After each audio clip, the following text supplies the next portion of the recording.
us watching it that when we saw the first episode of the season, he was young and vibrant and very healthy, and then he wasn't towards the end. Was that truncated at all, or? No, we lived in the house for 6 months, and it was unfortunate on every level that he got sicker when we were on the show. So my fellow castmate, Pam Ling, who is now my wife, when we first saw the show, they had a wrap party in the house. And when we saw the first episode, she started crying. She started hysterically crying. Yeah. It was because she felt they got it right, that they're going to do right by him. She could tell in those first 2 episodes, oh my God, that's Pedro.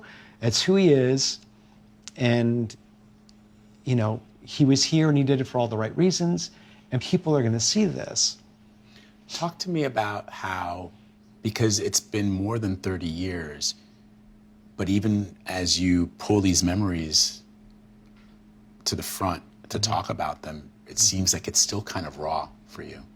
We like to think that he knows what he accomplished, but it would probably mean a lot more to us if he was here. And yo, do y'all remember how much we grew up with, like, I don't know how to frame it, but we grew up watching a lot of people die young. Yeah, somebody said Ryan White. Yeah. Yo, we grew up like watching these people pretty much go through it, and man, like we grew up with this shit, y'all. There was a little window of time where he was able to travel, so we checked him out of the hospital in New York and transferred him to the hospital in Miami. He was only 22. He was only 22. Listen, you got a young man dying of AIDS. You had to. He's going to be the center storyline. Like, he's going to be the main storyline. Because that, at the time, it was still like, ooh, it's AIDS. It was still like Magic Johnson, you know. I don't know, y'all rough. And some time for ourselves as a couple. That's when the relationship opens, and you know, all of the wonderful things about being with another person. That's when that happens. Do you want to take a nap? Yes. Just didn't have time. Jeez, this was sad. They did a whole special. Okay, we don't care about all this. Okay, so this is him when he was healthy. Officially. And today is the birth of that foundation. So Pedro, let me be the first to congratulate you and tell you that you did it. You accomplished everything you set out to do. Okay, so it's more like a tribute thing. Now you can... Okay. So let's go here. So this is when he died after the season finale. Okay. Pedro's condition. It is a grim prognosis. Neurologically, he's getting weaker and weaker, and he's not able to do any of the activities of daily living, which you or I would easily be able to do, and which he was doing really only within the last 1 to 2 weeks. People care about him. People want to know. He reached people. Millions. The President of the United States called Pedro's home to find out how he was. That says something. Hello, Pedro. It's President Clinton. I just called to tell you I was thinking about you and praying for you. He may not be able to answer, but he understands everything. Okay. I just wanted to call him and say hello and tell him how much I appreciated all that he's done on the AIDS Action Council board and everything he's done to speak out about this. I really appreciate him so much. President Clinton found out that Pedro was ill and asked if there's anything they could do. I guess Alex said, actually, Okay, yes, we're not there gonna go through is. all of this. Pedro's family is still in Cuba and never got out. Okay. Reaching out to others while struggling with his own illness. Alex can say that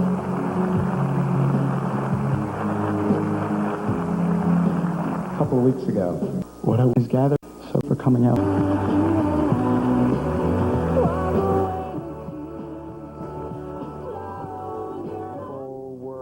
they were astonished.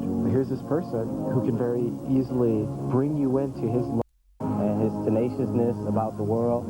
I think I remember how beautiful he was, you know what I mean, as a person, as a human being. I think he lived his life very honestly and openly, and I remember that. Yo, this is sad. Come on, don't be like this, y'all. Wait, and then, okay, so somebody said Ryan White. Look at all the people we done grew up watching pretty much died from AIDS, y'all.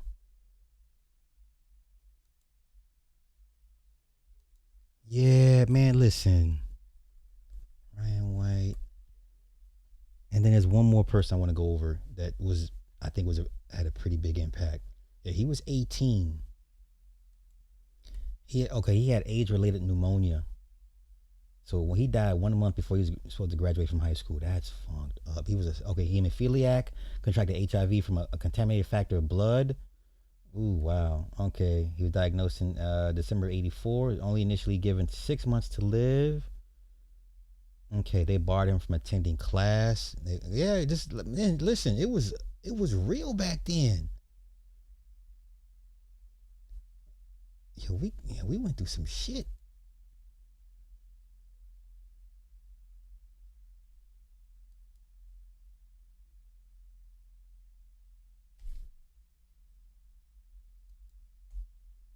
I don't think. As a kid, my parents fought a lot. We tend to we've seen so much in our generation, man. We done seen a lot, a whole lot.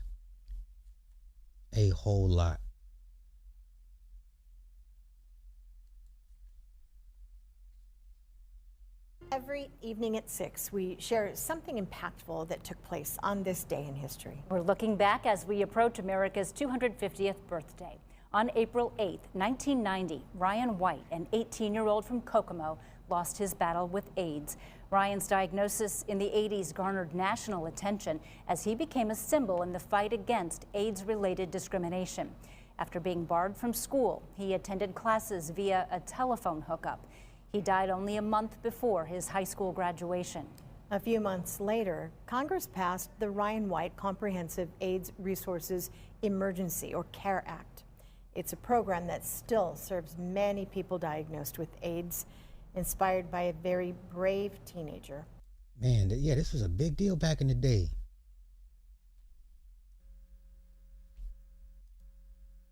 Stay strong. Yeah, healthy and strong.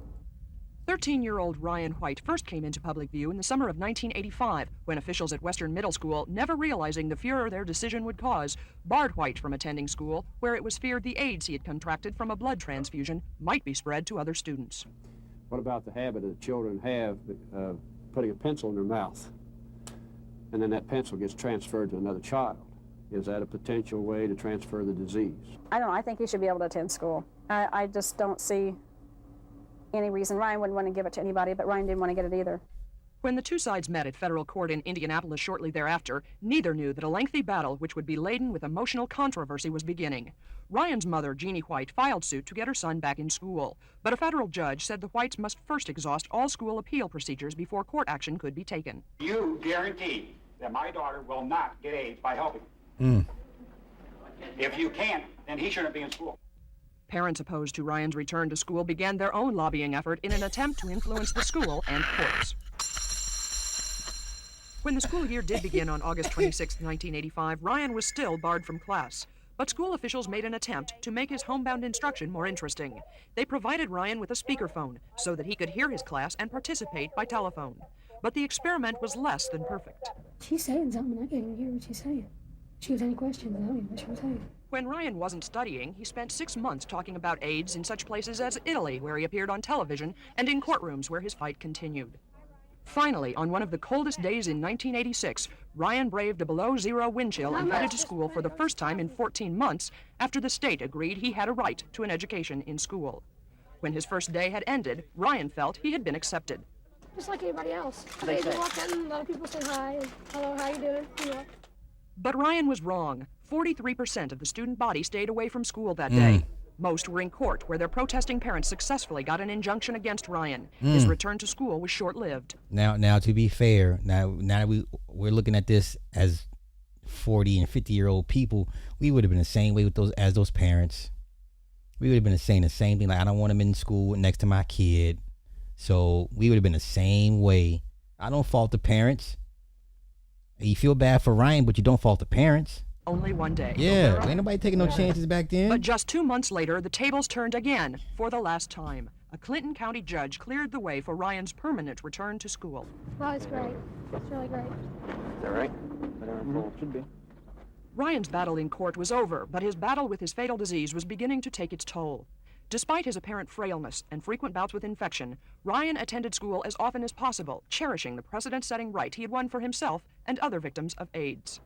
By 1987, when Ryan was 16 years old, the Whites decided to make a break from Kokomo and move to Arcadia in Hamilton County. Ryan enrolled in Hamilton Heights High School. The student body was honored for accepting Ryan without question or apparent fear. You all are amazing. You make me very, very proud indeed. And you make all of Indiana proud. On December 18, 1987, Governor Robert Orr honored Ryan and his mother with the state's highest civilian accolade, the Sagamore of the Wabash. You're now a chieftain. Congratulations to you. Ryan White will be remembered as the quiet teenage boy who was forced to face situations most adults would fear, but he was robbed of the opportunity to become an adult through a cruel fate. Okay, one more last person that was like famous for having AIDS. The little black girl in Oprah. Oh my Lord. Oh my Lord. Little black girl with HIV. Oh. That was a heartbreaker. That was a heartbreaker.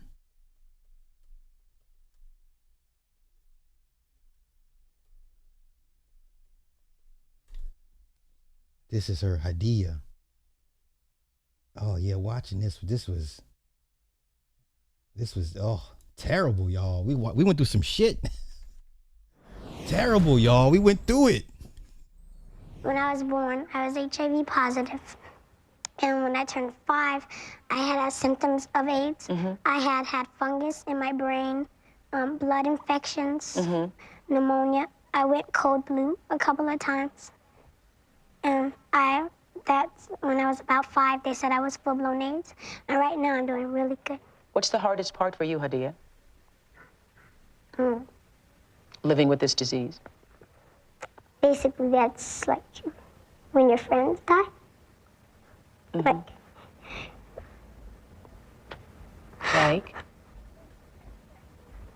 That's the hardest part, because you love them, and you always lose a friend to AIDS. Hard, but especially, I don't think it's real harder on the parents than on me. And they're friends and stuff, and you love them a lot, and you get real close. And like, a lot of my friends that have died of AIDS, no one really knows how long anybody's gonna live, because I don't put myself like, oh, you have AIDS, or I could go outside and get hit by a bus tomorrow, and you never know. If you stay in your bed and feel sorry for yourself and don't get up with the birds and just sit there and say, well, I'm gonna die, why get up and try and make a difference? But when you say, well, today's another day, I can get up, I can do something, make something positive. People still recognize me as a little girl from TV with AIDS. It happens at the weirdest times. I could be in the airport and someone will say, are you that little girl? And they'll whisper, with AIDS? And I just laugh and I say yes.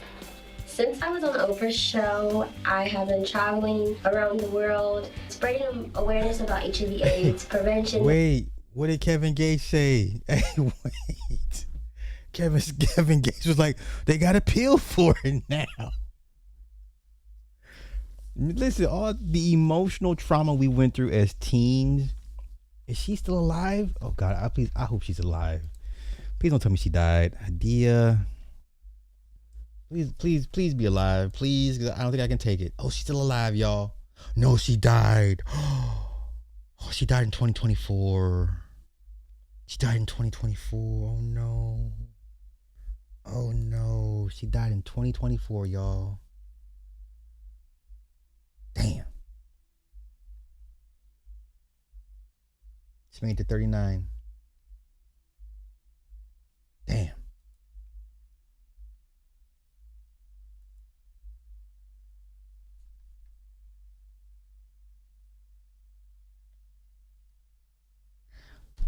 This week, we highlight another life well lived.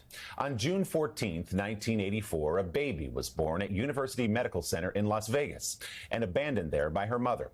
That little girl, named Hydea, would change the world. Hydea was taken in as a foster child by Lauren and Patricia Broadbent, who soon adopted her as their daughter. When Hydea was 3, doctors told her parents she had HIV and had since birth. They said she likely would live just another couple of years.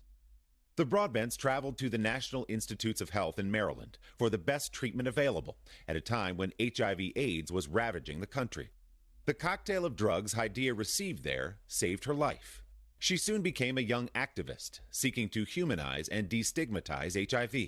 In 1992, 7-year-old Hydea appeared in a Nickelodeon special with Magic Johnson, who had just announced his own HIV diagnosis. I want people to know that we're just normal people. You don't have to cry, because we are normal people.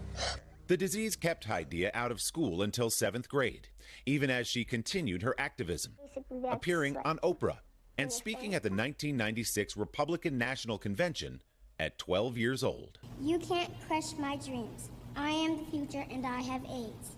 Ebony magazine twice named Hydea to its list of most influential African Americans. This week, Magic Johnson said, "Thanks to Hydea, millions were educated, stigmas were broken, and attitudes about HIV/AIDS were changed. We will miss her powerful voice in this world." Hydea Broadbent, whose courage changed the way the world saw people with HIV and AIDS, died on Tuesday at home in Las Vegas. Damn. She was 39 years old. Hey, thanks. Damn. Is that what they call us? Wait, is that what they call us? The uncaring generation? I mean, we done went through a lot of shit, man. We done seen a lot. I think we've probably gone through more than most, if not any generation, because we done seen it all. Man.